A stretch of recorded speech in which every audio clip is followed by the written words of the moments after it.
اگر کل صبح مشرق وسطیٰ میں ایک نیا میزائل داغا جاتا ہے، اگر سعودی عرب پر حملہ ہو جاتا ہے، اگر خلیج کی آگ پورے خطے کو اپنی لپیٹ میں لے لیتی ہے، اگر ایران اور اسرائیل کے درمیان کشیدگی ایک بار پھر کھلی جنگ میں بدل جاتی ہے، تو کیا اس جنگ کی گونج صرف تہران، تل ابیب، ریاض یا انقرہ تک محدود رہے گی، یا پھر اس کا مرکز اسلام آباد بھی ہوگا؟ اور اگر ایسا ہوا تو پاکستان کیا کرے گا؟ کیا پاکستان اپنے فوجی سعودی عرب بھیجے گا؟ کیا ترکی میدان میں اترے گا؟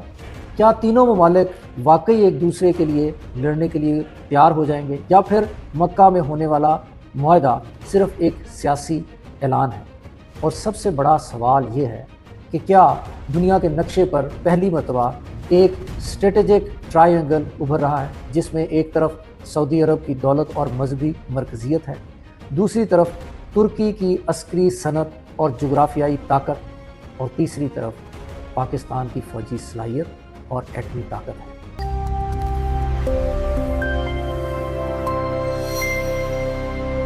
یہ سوال صرف سعودی عرب کا نہیں، یہ صرف ترکی کا سوال نہیں، یہ صرف مشرق وسطیٰ کا بھی نہیں، یہ پاکستان کے مستقبل کا سوال ہے، کیونکہ مکہ میں ہونے والے اس معاہدے نے ایک ایسی بحث کو جنم دیا ہے جس کے اثرات آنے والے برسوں میں جنوبی ایشیا، خلیج، مشرق وسطیٰ، بحیرہ احمر اور شاید عالمی طاقت کے توازن تک محسوس کیے جا سکتے ہیں۔ 7 اگست 2026 مکہ مکرمہ، 3 ممالک پاکستان، سعودی عرب اور ترکی، ایک ایسا دفاعی معاہدہ جس کا بنیادی تصور یہ ہے کہ ایک رکن پر حملے کو سب پر حملہ تصور کیا جائے گا، لیکن یہاں رک جائیے، کیونکہ اصل کہانی ابھی شروع ہوتی ہے۔ کاغذ پر لکھا ہوا دفاعی عہد اور میدان جنگ میں خون بہانے کا فیصلہ، یہ دونوں ایک چیز نہیں ہوتی۔ اعلان کرنا آسان ہے، اتحاد بنانا مشکل ہے، اور اتحاد کو جنگ کے دن آزمانا سب سے مشکل ہے۔ تو آج ہم اس ویڈیو میں جذبات سے نہیں، حقائق سے بات کریں گے، نعروں سے نہیں، طاقت کے اصل توازن سے بات کریں گے، اور سب سے بڑھ کر ہم اس معاہدے کو پاکستان کی آنکھ سے دیکھیں گے۔ پاکستان نے کیا حاصل کیا؟ پاکستان کیا کھو سکتا ہے؟ کیا یہ معاہدہ پاکستان کو مسلم دنیا کے مرکز میں لے جائے گا، یا پاکستان ایک ایسے علاقائی تنازع میں پھنس سکتا ہے جس کا اصل میدان اس کی سرزمین سے ہزاروں میل دور ہے؟ اور آخر میں آپ کے سامنے مکہ معاہدے کے مستقبل کے 4 ممکنہ منظرنامے رکھوں گا۔ ان 4 میں سے کون سا منظرنامہ پاکستان کے لیے سب سے زیادہ فائدہ مند ہے، اور کون سا پاکستان کے لیے سب سے خطرناک ہو سکتا ہے؟ لیکن اس سے پہلے ہمیں یہ سمجھنا ہوگا کہ مکہ معاہدہ آخر پیدا کیوں ہوا۔ مکہ معاہدہ اچانک پیدا نہیں ہوا، یہ سمجھنا بہت ضروری ہے کہ مکہ معاہدہ کسی ایک دن کی سفارتکاری کا نتیجہ نہیں، اس کے پیچھے برسوں کی تاریخ ہے۔ پاکستان اور سعودی عرب کے درمیان دفاعی تعلقات کوئی نئی چیز نہیں، دونوں ممالک کے درمیان عسکری تعاون کئی دہائیوں پر پھیلا ہوا ہے۔ پاکستانی فوجی اہلکاروں کی سعودی عرب میں موجودگی، سعودی اہلکاروں کی پاکستان میں تربیت، مشترکہ دفاعی تعاون اور مختلف ادوار میں پاکستان کا سعودی سلامتی کے معاملات میں کردار، یہ سب اس تعلق کی تاریخی بنیاد کا حصہ ہیں۔ ستمبر 2025 میں پاکستان اور سعودی عرب کے درمیان ایک الگ باہمی دفاعی معاہدہ ہوا تھا، جس میں دونوں ممالک نے ایک دوسرے کے خلاف جارحیت کو مشترکہ معاملہ قرار دینے کا اصول اختیار کیا۔ اس کے بعد ترکی کے ساتھ ایک وسیع تر فریم ورک پر بحث آگے بڑھی، اور پھر 7 اگست 2026 کو مکہ مکرمہ میں پاکستان، سعودی عرب اور ترکی نے مشترکہ دفاعی معاہدے پر دستخط کیے۔ پاکستانی اور ترک حکام نے اس معاہدے کو دفاعی نوعیت کا معاہدہ قرار دیا ہے، اور کہا ہے کہ یہ کسی مخصوص ملک کے خلاف نہیں ہے، لیکن جغرافیائی سیاست میں ایک اصول ہمیشہ یاد رکھنا چاہیے۔ جب 3 بڑے ممالک کہتے ہیں کہ ان کا معاہدہ کسی کے خلاف نہیں، تو دنیا کا ہر بڑا دارالحکومت فوراً یہ جاننے کی کوشش کرتا ہے کہ پھر یہ معاہدہ کس خطرے کے جواب میں ہے، اور یہاں ہمیں 3 بڑے نام نظر آتے ہیں: ایران، اسرائیل اور امریکہ۔ لیکن یہاں پر دلچسپ بات یہ ہے کہ تینوں کا کردار مختلف ہے۔ ایران ایک ممکنہ علاقائی خطرہ ہے، اسرائیل ایک ابھرتا ہوا عسکری اور اسٹریٹجک ایکٹر ہے، جبکہ امریکہ وہ طاقت ہے جس پر مکمل انحصار کرنے کے بارے میں اب خطے کے ممالک پہلے جیسا اعتماد محسوس نہیں کرتے، یعنی مڈل ایسٹرن ایکٹر جو ہیں وہ اب امریکن مائٹ پر اس طرح ڈیپینڈ کرنا محسوس نہیں کرتے۔ یہی وہ خلا ہے جس میں مکہ معاہدے کو ہمیں سمجھنا ہوگا۔ یہاں پر ایک بہت اہم سوال یہ ہے کہ سعودی عرب کو اس اتحاد کی ضرورت پیش کیوں آئی؟ سعودی عرب دنیا کا ایک انتہائی طاقتور ملک ہے، اس کے پاس دنیا کے سب سے اہم توانائی ذخائر میں سے ایک بڑا حصہ ہے، اس کے پاس مالی وسائل ہیں، عالمی سرمایہ کاری کی صلاحیت ہے، اسلام کے دو مقدس ترین مقامات اس کی سرزمین پر ہیں، لیکن جدید جنگ صرف دولت سے نہیں لڑی جاتی۔ جدید جنگ کے لیے آپ کو میزائل دفاع چاہیے، فضائی دفاع چاہیے، مصنوعی ذہانت چاہیے، ڈرون چاہیے، جنگی تجربہ چاہیے، اور سب سے بڑھ کر ایسے اتحادی چاہیے جن پر بحران کے دن بھروسہ کیا جا سکے۔ سعودی عرب نے ماضی میں متعدد علاقائی اتحاد بنانے کی کوشش کی۔ خلیجی تعاون کونسل، یمن کے معاملے پر سعودی قیادت میں ایک اتحاد ترتیب دیا گیا، اسلامی فوجی اتحاد بنایا گیا، بحیرہ عرب اور خلیج عدن سے متعلق علاقائی فریم ورک بھی ترتیب دیا گیا، لیکن ایک بنیادی مسئلہ بار بار سامنے آیا۔ وہ کیا ہے؟ وہ یہ ہے کہ ممالک معاہدے پر دستخط تو کر لیتے ہیں، لیکن وہ واقعی جو جنگ کے اندر اپنا کردار ہوتا ہے وہ ادا کرنے سے پیچھے رہ جاتے ہیں۔ یہی اصل سوال ہے۔ مکہ معاہدہ اسی پرانے مسئلے کا نیا جواب بننے کی کوشش ہے۔ سعودی عرب کو صرف ایک اعلامیہ نہیں چاہیے، اسے ایسی شراکت داری چاہیے، ایسی کولیبریشن چاہیے جس میں تین مختلف قسم کی طاقتیں ایک جگہ جمع ہوں۔ یہی نہیں، سعودی عرب کے پاس سرمایہ، ترکی کے پاس دفاعی صنعت اور پاکستان کے پاس بڑی فوج اور ایٹمی صلاحیت ہے۔ یہی اس معاہدے کی اصل کشش بھی ہے، لیکن یہی اس کا سب سے بڑا خطرہ بھی ہے، کیونکہ طاقتوں کو جمع کرنا آسان ہے، مگر ان کی ترجیحات کو ایک جیسا بنانا، ایک پیج پر لے کے آنا بہت ہی کمپلیکیٹڈ پروسیس۔ اب ہم آتے ہیں پاکستان کی طرف، اور یہاں ایک بہت اہم بات میں کرنا چاہتا ہوں۔ مکہ معاہدے میں پاکستان صرف ایک رکن نہیں ہے، بلکہ پاکستان کی حیثیت اس معاہدے میں بہت منفرد ہے، کیونکہ پاکستان مسلم دنیا کا واحد ایٹمی طاقت رکھنے والا ملک ہے۔ پاکستان کے پاس ایک بڑی اور تجربہ کار فوج ہے۔ پاکستان نے کئی دہائیوں تک مختلف نوعیت کے عسکری، سرحدی اور داخلی سلامتی کے چیلنجز کا سامنا کیا۔ پاکستان کے پاس روایتی جنگ، سرحدی جنگ، انسداد دہشت گردی اور بڑے پیمانے کی عسکری تیاری کا تجربہ بھی ہے، لیکن یہاں ایک غلط فہمی کو دور کرنا بہت ضروری ہے۔ پاکستان کی ایٹمی صلاحیت کا مطلب یہ نہیں ہے کہ سعودی عرب اور ترکی کو خود بخود پاکستان کی ایٹمی ضمانت مل گئی ہے۔ یہ ایک بہت بڑا اور حساس فرق ہے۔ کسی ملک کے پاس ایٹمی ہتھیار ہونا ایک بات ہے، کسی دوسرے ملک کے دفاع کے لیے اپنی ایٹمی طاقت استعمال کرنے کا وعدہ کرنا بالکل دوسری بات ہے۔ موجودہ حالات کی بنیاد پر یہ کہنا درست نہیں ہوگا کہ پاکستان نے اپنی ایٹمی صلاحیت سعودی عرب یا ترکی کے لیے باضابطہ طور پر وقف کر دی۔ پہلے پاکستان اور سعودی عرب کے معاہدے کے بارے میں بھی ایٹمی پہلو پر قیاس آرائیاں ہوئیں، مگر معاہدے کے متن میں ایٹمی ہتھیاروں کا واضح ذکر سامنے نہیں آیا۔ اس لیے ہمیں جذباتی تجزیے سے بچنا ہوگا۔ پاکستان کی ایٹمی صلاحیت اس اتحاد کو ایک نفسیاتی اور اسٹریٹجک ویٹ ضرور دیتی ہے، لیکن ایٹمی امبریلا کا اعلان سمجھ لینا ایک بہت بڑا تجزیاتی قدم ہوگا، جس کے لیے ابھی کوئی خاص واضح ثبوت جو ہیں وہ موجود نہیں ہے۔ یہی وہ جگہ ہے جہاں ایک جو سیریس ایک اینالسٹ اور ایک ایموشنل اینالسٹ میں فرق پیدا ہو جاتا ہے۔ اب سوال یہ ہے کہ پاکستان اس معاہدے میں شامل ہو کر کیا حاصل کر سکتا ہے؟ پہلا فائدہ ہے اسٹریٹجک ویلیو۔ پاکستان ایک طویل عرصے سے جنوبی ایشیا کے اپنے جغرافیائی دائرے میں دیکھا جاتا رہا ہے۔ بھارت کے ساتھ کشیدگی، افغانستان کے ساتھ جو صورتحال ہے، مغربی سرحد، چین کے ساتھ تعلقات، یہ پاکستان کے ٹریڈیشنل اسٹریٹجک سرکلز رہے ہیں۔ لیکن مکہ معاہدہ پاکستان کو ایک وسیع تر جغرافیائی سیاسی نقشے میں لے جاتا ہے۔ اب پاکستان صرف ایک جنوبی ایشیا کا معاملہ نہیں رہتا، بلکہ وہ خلیج کی سلامتی، بحیرہ احمر، مشرق وسطیٰ اور مسلم دنیا کی اجتماعی سلامتی کی بحث میں ایک پاسبل ایکٹر کے طور پر ایمرج کرتا ہوا نظر آتا ہے۔ دوسرا فائدہ صنعت کا ہے۔ ترکی نے گزشتہ برسوں میں اپنی دفاعی صنعت کو غیر معمولی رفتار سے آگے بڑھایا ہے۔ ڈرون، فضائی دفاع، بحری نظام، بختربند گاڑیاں، میزائل، الیکٹرانک وارفیئر اور مختلف عسکری پلیٹ فارم۔ اگر سعودی عرب سرمایہ، ترکی دفاعی صلاحیت اور پاکستانی افراد و عسکری تجربے کو ایک منظم نظام میں جوڑا جاتا ہے تو اس کے نتائج صرف پولیٹیکل نہیں بلکہ انڈسٹریل بھی ہو سکتے ہیں۔ 13 اگست کو ترکی کی وزارت دفاع نے اعلان کیا کہ تینوں ممالک یعنی پاکستان، سعودی عرب اور ترکی اعلیٰ سطحی سیاسی اور دفاعی رابطوں سے اس پروگرام کو شروع کریں۔ مشترکہ مشقوں کا بھی ذکر اس میں کیا گیا اور دفاعی صنعت میں تعاون کو آگے بڑھانے کے لیے عملی طریقہ کار کا بھی ذکر کیا گیا۔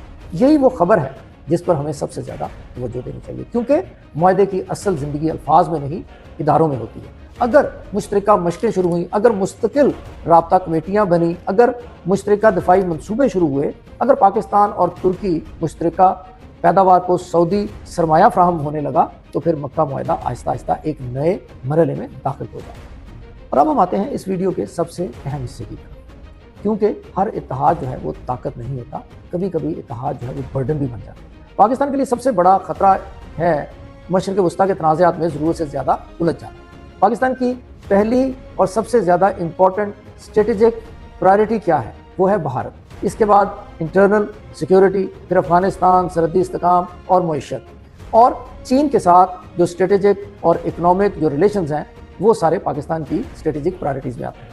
اب سوال یہ ہے کہ اگر پاکستان اپنی عسکری اور سیاسی توانائی کا ایک بڑا حصہ مشرق وسطیٰ کی کشیدگی میں لگا دے تو کیا یہ پاکستان کی بنیادی قومی ترجیحات سے ٹکراؤ پیدا کر سکتا ہے؟ یہاں ہمیں 2015 یاد رکھنا ہوگا، جب سعودی قیادت میں یمن کے تنازع کے حوالے سے پاکستان سے عسکری شمولیت کی توقع کی جا رہی تھی تو پاکستان نے براہ راست جنگ میں شامل ہونے سے گریز کیا۔ یہ واقعہ بہت اہم ہے کیونکہ اس نے ایک بنیادی حقیقت ثابت کر دی۔ پاکستان سعودی عرب کے ساتھ قریبی تعلقات رکھ سکتا ہے، لیکن پاکستان ہر جنگ کو اپنی جنگ نہیں سمجھ سکتا۔ یہی پالیسی مستقبل میں پاکستان کے لیے بنیادی اہمیت رکھتی ہے۔ پاکستان کا کردار محافظ کا ہو سکتا ہے، شریک کا ہو سکتا ہے، ثالث کا ہو سکتا ہے، لیکن پاکستان کو خود کو ہر علاقائی جنگ کا فریق بننے سے بچانا ہوگا۔ اور یہ بات صرف ایران کے حوالے سے نہیں، یہ اسرائیل کے حوالے سے بھی اہم ہے، کیونکہ اگر مکہ معاہدے کو اسرائیل کے خلاف ایک عملی عسکری محاذ سمجھ لیا جائے تو پاکستان کے لیے بالکل ایک نیا اسٹریٹجک انوائرمنٹ پیدا ہو جائے گا۔ پاکستان نے فلسطین کے معاملے پر ہمیشہ ایک واضح پولیٹیکل موقف جو ہے وہ رکھا ہے، لیکن سیاسی حمایت اور براہ راست عسکری ذمہ داری کے درمیان بہت بڑا فرق ہوتا ہے۔ یہ فرق پاکستان کو ہمیشہ ذہن میں رکھنا ہوگا۔ اب ایک انتہائی اہم سوال، کیا مکہ ایگریمنٹ امریکہ کے خلاف ہے؟ Probably not. تو پھر کیا یہ امریکہ سے آزادی کی کوشش ہے؟ پروبیبلی یس۔ اگر ہم سعودی عرب کو دیکھیں تو سعودی عرب امریکہ کے ساتھ اپنے تعلقات خراب نہیں کرنا چاہتا۔ ترکی جو ہے وہ نیٹو کا ممبر ہے اور نیٹو کے ساتھ اس کے جو ریلیشنز ہیں وہ بہت اچھے چل رہے ہیں۔ اگر ہم پاکستان کو دیکھیں تو پاکستان بھی امریکہ کے ساتھ اپنے ریلیشنز خراب نہیں کرنا چاہتا۔ تو پھر یہ سب کیا ہے؟ اسے میں ایک لفظ میں بیان کروں گا، and that word is alternative. سعودی عرب ایک ایسی دنیا کے لیے تیاری کر رہا ہے جہاں اسے ہر بحران میں صرف ایک بیرونی طاقت پر انحصار نہ کرنا پڑے۔ یہ امریکہ سے ڈیورس نہیں ہے، یہ ایک سلامتی کی متبادل پالیسی ہے۔ ایک طرف امریکہ، دوسری طرف چائنا، ایک طرف پاکستان، دوسری طرف ترکی، اور ساتھ ساتھ ایران کے ساتھ کشیدگی کم کرنے کی کوشش۔ یہ ایک ایسی پالیسی ہے جس میں سعودی عرب اپنے تمام ایگز جو ہیں وہ ایک ہی باسکٹ میں نہیں رکھنا چاہتا، اور یہ بات پاکستان کو بھی سمجھنی چاہیے یا پاکستان کو بھی سمجھنی ہوگی۔ پاکستان کو بھی مکہ ایگریمنٹ کو کسی ایک بلاک کے ساتھ مستقل وابستگی کے طور پر نہیں بلکہ اپنی اسٹریٹجک سپیس بڑھانے کے ایک موقع کے طور پر دیکھنا چاہیے۔ اب آتے ہیں اس ویڈیو کے سب سے اہم تجزیاتی حصے کی طرف۔ مکہ ایگریمنٹ جو ہے اس کا مستقبل کیا ہونے جا رہا ہے؟ میں آپ کے سامنے 4 منظرنامے رکھتا ہوں۔ سب سے پہلا منظرنامہ ہے ایگریمنٹ آن پیپر۔ اس منظرنامے میں معاہدہ موجود رہے گا، بیانات ہوں گے، اجلاس ہوں گے، کبھی کبھار مشترکہ مشقیں بھی ہوں گی، دفاعی صنعت پر بات ہوگی، لیکن جب اصل بحران آئے گا تو ہر ملک اپنی نیشنل پرائرٹیز کے مطابق فیصلہ کرے گا۔ سعودی عرب ایران کے خلاف مدد مانگے گا، پاکستان ثالثی کی کوشش کرے گا، ترکی تحمل کا مشورہ دے گا، اور یوں معاہدہ موجود ہونے کے باوجود کوئی مشترکہ جنگی کارروائی نہیں ہوگی۔ یہ منظرنامہ غیر ممکن نہیں ہے، یعنی امپاسبل نہیں ہے۔ در حقیقت تاریخ بتاتی ہے کہ بہت سے علاقائی اتحاد اسی مشکل میں رہ جاتے ہیں۔ پاکستان کے لیے یہ منظرنامہ نسبتاً محفوظ ہے کیونکہ پاکستان کو سیاسی فائدہ ملے گا، مگر غیر ضروری جنگ میں پھنسنے کا خطرہ کم ہوگا۔ دوسرا منظرنامہ ہے گریجول کنسولیڈیشن کا۔ میرے خیال میں یہ سب سے زیادہ انٹرسٹنگ منظرنامہ ہے۔ اس میں کوئی ڈرامائی اعلان نہیں ہوگا بلکہ گریجولی چینجز آئیں گے۔ پہلے مشترکہ مشقیں، پھر مستقل رابطے کا نظام بنایا جائے گا، پھر انٹیلیجنس کولیبریشن ہو سکتی ہے، دفاعی صنعت جو ہے اس کی کولیبریشن ہو سکتی ہے، اور پھر مشترکہ فضائی دفاع کی بات ہو سکتی ہے، اور آخر میں پھر میری ٹائم کوآپریشن کی بات کی جا سکتی ہے۔ اور پھر ایک دن دنیا کو احساس ہوگا کہ یہ صرف معاہدہ نہیں رہا بلکہ ایک حقیقی سلامتی کا نظام بن چکا ہے۔ 13 اگست کے ترک اعلان میں مشترکہ مشقوں، اعلیٰ سطحی رابطوں اور دفاعی صنعت کے تعاون کی سمت واضح کی گئی، اور یہی اس دوسرے منظرنامے کے لیے سب سے اہم عملی اشارہ ہے۔ پاکستان کے لیے یہی منظرنامہ سب سے زیادہ فائدہ مند ہو سکتا ہے کیونکہ اس میں پاکستان کو فوری جنگی ذمہ داری نہیں بلکہ طویل مدت میں اسٹریٹجک اور صنعتی فوائد جو ہیں وہ مل سکتے ہیں۔ تیسرا منظرنامہ ہے ایک وسیع تر مسلم اتحاد۔ اب تصور کیجئے کہ مستقبل میں ایجپٹ بھی اس معاہدے میں شامل ہو جاتا ہے، پھر کوئی اور عرب ملک اور پھر افریقہ کے بعض مسلم ممالک، پھر وسطی ایشیا یعنی سینٹرل ایشیا کے کچھ ممالک۔ کیا مکہ معاہدہ ایک وسیع تر مسلم سلامتی فریم ورک بن سکتا ہے؟ ممکن ہے، لیکن جتنا اتحاد بڑا ہوگا اس کے اندر اختلافات بھی اتنے ہی بڑھیں گے۔ ایجپٹ کی ترجیحات الگ، ترکی کی الگ، پاکستان کی الگ، خلیجی ممالک کی الگ، تو بڑا اتحاد طاقت بھی پیدا کر سکتا ہے اور فیصلہ سازی کو مفلوج بھی کر سکتا ہے۔ اس لیے پاکستان کے لیے بہترین حکمت عملی یہ ہوگی کہ اتحاد کی وسیع تر کوشش سے پہلے اس کے بنیادی ڈھانچے کو مضبوط بنایا جائے۔ پہلے 3 ممالک ایک دوسرے کے ساتھ حقیقی عملی تعاون پیدا کریں، پھر توسیع کی جائے، ورنہ ایک بہت بڑا اتحاد صرف تصویروں اور اجلاسوں کا اتحاد بن سکتا ہے۔ چوتھا منظرنامہ جو ہے وہ یہ ہو سکتا ہے کہ no war but a strong message, اور شاید یہ سب سے حقیقت پسندانہ اتحاد بھی ہو سکتا ہے۔ اس میں پاکستان، سعودی عرب اور ترکی کبھی مشترکہ جنگ نہیں لڑتے، لیکن ان کا اتحاد موجود رہتا ہے، ان کی مشترکہ مشقیں ہوتی ہیں، دفاعی صنعت آگے بڑھتی ہے، انٹیلیجنس کولیبریشن ہوتی ہے، اور پھر کوئی بھی علاقائی طاقت فیصلہ کرتے وقت یہ سوچنے پر مجبور ہوتی ہے کہ اگر میں نے ان میں سے کسی ایک کے خلاف بڑا قدم اٹھایا تو کیا باقی 2 مکمل طور پر خاموش رہیں گے؟ یہی باز رکھنے کی صلاحیت ہے، یعنی ایک ڈیٹرنس کریٹ کرنا، اور بعض اوقات جنگ لڑے بغیر جنگ کو روک دینا، یہ سب سے بڑی اسٹریٹجک سکسیس بھی ہو سکتی ہے۔ آخر میں یہ سمجھنے کی کوشش کرتے ہیں کہ پاکستان کو کس قسم کے منظرنامے کی خواہش ہونی چاہیے۔ میرے خیال میں پاکستان کو دوسرے اور چوتھے منظرنامے کا امتزاج جو ہے وہ پیدا کرنا چاہیے، یعنی مضبوط دفاعی تعاون بھی ہو، مشترکہ مشقیں بھی ہوں، دفاعی صنعت کی کولیبریشن بھی ہو، انٹیلیجنس کولیبریشن کی جائے، میری ٹائم سیکیورٹی کی طرف توجہ دی جائے، اور فضائی دفاع پیدا کرنے کی کوشش کی جائے، لیکن خودکار جنگی ذمہ داری نہ لی جائے۔ پاکستان کو کسی بھی ایسے انتظام سے محتاط رہنا چاہیے جس میں اسلام آباد کو ایسے تنازع میں جانا پڑے جو پاکستان کی بنیادی قومی سلامتی سے براہ راست متعلق نہ ہو۔ پاکستان کو اتحادی ہونا چاہیے لیکن ہر جنگ کا خودکار فریق نہیں۔ پاکستان کو محافظ ہونا چاہیے لیکن کسی دوسرے ملک کی جنگ کا مستقل میدان نہیں۔ پاکستان کو طاقت فراہم کرنی چاہیے لیکن اپنی قومی اسٹریٹجک فریڈم جو ہے اس کے اوپر کمپرومائز نہیں کرنا چاہیے۔ یہی سب سے اہم نقطہ ہے۔ اب آتے ہیں ایک انتہائی خطرناک سوال کی۔ اگر کل سعودی عرب پر بڑا حملہ ہو جائے تو کیا پاکستان فوج بھیجے گا؟ میرا جواب ہے اس کا انحصار حملے کی نوعیت پر ہونا چاہیے۔ حملہ کس نے کیا، کتنا بڑا حملہ کیا، کیا سعودی عرب براہ راست جنگ میں ہے، کیا اقوام متحدہ کا کوئی کردار ہے، کیا حملہ واضح جارحیت ہے، کیا پاکستان کی سلامتی یا قومی مفادات متاثر ہو رہے ہیں، کیا ترکی بھی عسکری مدد دینے کو تیار ہے؟ یہ تمام سوالات اہم ہوں گے کیونکہ اجتماعی دفاع کا اصول ہمیشہ خودکار جنگ کا مطلب نہیں ہوتا۔